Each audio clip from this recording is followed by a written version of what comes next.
నమస్కారం అందరికీ. తెలుగు కథామృతమే లక్ష్మికి స్వాగతం.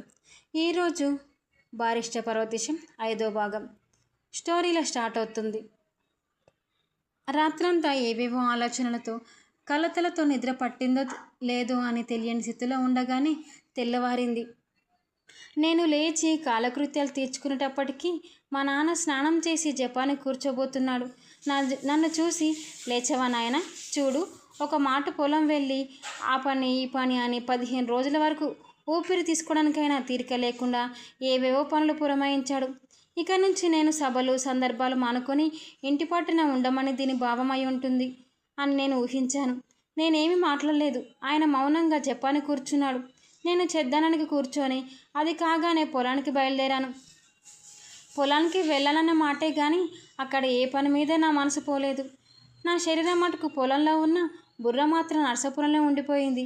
ఇక్కడ ఏవేవో పని వాళ్లకు పురమాయిస్తూ చూస్తూ కూర్చున్నాను. నిన్నటి ఉపన్యాసాల మీదనో నాయకుల మీదనో నిలిచిపోయింది నా మనసు. అది వదులుకుందామన్నా వదిలేటట్టు కనబడడం లేదు. ఇలా వారం రోజులైనా గడవకుండా రమణరావు గారు ఒకసారి వచ్చి కనపడమని, బిపిన్ చంద్రపాల్ అనే మహానాయకుడు బెంగాల్ నుంచి వస్తున్నాడని, పెద్ద ఎత్తున మన సభకు ఏర్పాటు చేయాలని, మా దగ్గరుండి ఈ ఏర్పాట్లను జరిపిస్తే కానీ సభ కానీ లేకపోతే అసభ అవుతుందని కబురు చేశారు. పచ్చివెలక్కాయ గొంతున పడ్డట్టయింది నాకు. వెళ్ళడమా మానడమా? వెడితే ఎలాగూ, వెళ్ళకపోతే ఎలాగూ? వెళితే ఇక్కడ పనులని పాడవడం, మా నాన్న కోపం రావడం తప్పదు. వెళ్ళకపోతే నా మీద ఎంతో నమ్మకంతోనూ ఆశతోనూ ఎదురు చూస్తున్న రమణరావు గారికి నాకు ఆశాభంగం అవుతుంది. ఆశాభంగం మాట ఎలా ఉన్నా యథార్థం చేతాను నేను వెళ్ళకపోతే అక్కడ ఏర్పాట్లన్నీ శ్రద్ధగా జరిపించేవారు మరొకరు లేడేమో అనిపించింది. ఇలా ఆలోచిస్తూ ఒకరోజు ఉదయాన్నే పొలం పనులన్నీ వేరే మనిషికి పురమాయించి పెందలాడే భోజనం చేసి ఎవరితోటి చెప్పకుండా నేను నర్సాపురం బయలుదేరాను. రమణరావు గారిని కలుసుకొని ఇంటి దగ్గర నా పరిస్థితులు, నా మనవి అన్నీ వెళ్ళబోసుకున్నాను. వారెంతో సానుభూతితో ఆలకించి, నాయన, ఇటువంటి కార్యక్రమాల్లో ప్రవేశించిన తర్వాత ఎంతసేపు ముందంజ వేయడమే కానీ వెనుకకు దిగజారడం ఎంత మాత్రం ఉండకూడదు. అలా ఉండడం అసలు సబబు కానే కాదు అని అన్నారు. తతిమ విషయాలు మనం సావకాశంగా ఆలోచించుకుందాం. ఈ సభ మట్టుకు మీరు పూనుకుంటేనే కానీ జయప్రదం జరగదు. కాబట్టి ఎలాగైనా వచ్చి నీ బాధ్యతను నిర్వహించక తప్పదు అన్నారు. అటువంటి ఇబ్బందులు రోజు ఏదో వేళప్పుడు కలుసుకొని తగిన ఏర్పాటు చేసుకుందాం, వెళ్ళిరా అని నన్ను వీపు తట్టి పంపించారు.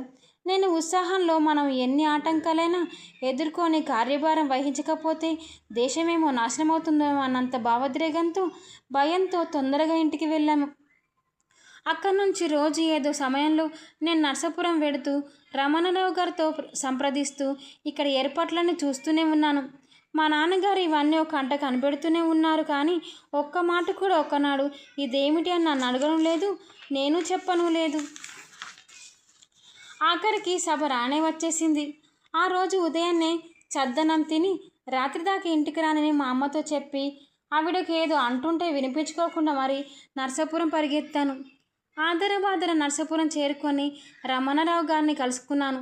నేను మా దళ సభ్యులు సాయంత్రం వరకు సతమతమై బ్రహ్మాండమైన ఏర్పాట్లు చేశాము. మధ్యాహ్నం రమణరావు గారితో అక్కడే వాళ్ళింట్లోనే భోజనం చేశాను. మళ్ళీ సభాస్థలానికి వచ్చి అక్కడ ఏర్పాట్లు పూర్తి చేసుకునేటప్పటికీ సుమారు 5 గంటలయ్యింది. ఊపిరి తీసుకోవడానికైనా వ్యవధి లేకుండానే పనిచేయవలసి వచ్చింది. ఎలాగైతేనేం ఏర్పాట్లన్నీ ఎంతో సంతృప్తికరంగా పూర్తి చేసుకున్నాం మేము. సుమారు 6 గంటలు వస్తారనుకున్న నాయకుడు వచ్చి సభ ప్రారంభించేసరికి 7 గంటలైంది. రమణరావు గారు సభకు 10,000కు పైగా వస్తారన్న జనం అంచనా దాటిపోయింది. 50,000 1,00,000 వచ్చారన్నట్టుగా కన్నుచూపు మేర వరకు ఇసుక వేస్తే రాలకుండా జన సమూహంతో ఆ మైదానమంతా నిండిపోయింది. బ్రహ్మాండమైన ఉపన్యాసం ఇచ్చారు. పాల్ గారు, నా జన్మలో ఎప్పుడు ఇటువంటి ఉపన్యాసం వినలేదు సరికదా, ముందు కూడా వింటానని నమ్మకం లేదు. నాకు జీవితాంతం వరకు ఈ ఉపన్యాసం నా చెవుల్లో గింగురుమని మారుమోగుతూనే ఉంటుందనిపించింది. సుమారు 2 గంటల సేపు జనసమూహానికి తెలియని భాషలో ఆయన ఉపన్యాసం ఇచ్చిన వేరొక తెలుగు నాయకుడు తర్జమ భర్జన చేస్తూ ఒకరు కదలకుండా, కిక్కురుమనకుండా, ఊపిరి కూడా విడవకుండా గంభీరమైన శబ్దంతో అన్ని వేల మంది ఆ ఉపన్యాసం వింటూ కూర్చోవడం నా జన్మలో మరపురాని మరవలేని దృశ్యం. సుమారు 10 నిమిషాల వరకు ఆకాశం దద్దరినట్టుగా ప్రజలు చేసిన కరతాళ ధ్వనులతో సభ ముగిసింది. నేను ఇంటికి చేరుకునేసరికి సుమారు 10 గంటలైంది. మా అమ్మ నా కోసం ఎదురు చూస్తూనే ఉంది.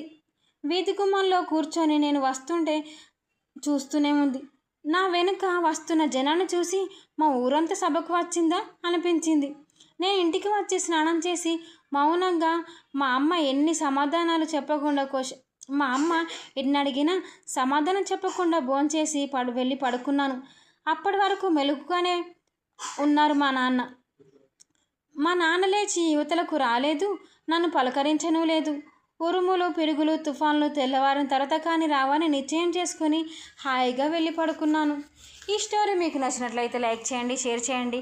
మరిన్ని కథల కోసం మా ఛానల్ని సబ్స్క్రైబ్ చేసుకోండి.